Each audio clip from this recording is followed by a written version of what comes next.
For months, there was a dog at the riverbank where I usually go for a walk. The dog had unkempt fur, didn't seem to be eating much food, and was very thin. The dog seemed used to people and would come close to me, but he never let me touch him. I don't know if the dog was abandoned by someone or if he got lost, but he didn't have the air of a stray dog.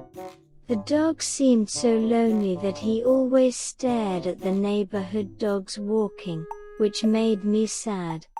I wanted to take the dog home, but since I live in rented apartment, I didn't think it would be possible to keep a dog. Last week I found that new bright red collar was put on the dog, but the owner was nowhere to be seen.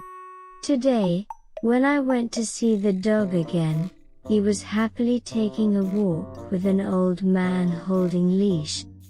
When I was talking with my friend walking with me about whether that was the skinny dog, an old man noticed us and started talking to us.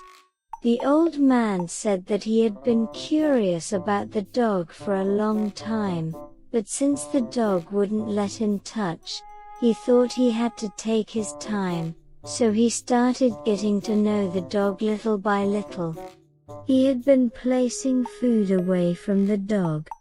Then after a month, the dog began to come up to him and let him touch his body. He thought that was chance and he attached the red collar to the dog, but the dog quickly ran away. However, next day the dog came to him again, so he continued to feed. And on New Year's Eve, he was finally able to take the dog to his home. Today was his first walk with the dog, and the dog's eyes were shining and his fur was better than before. The dog seemed happy, and while I was petting him, he was flapping its tail. I really thought it was great and feel so happy.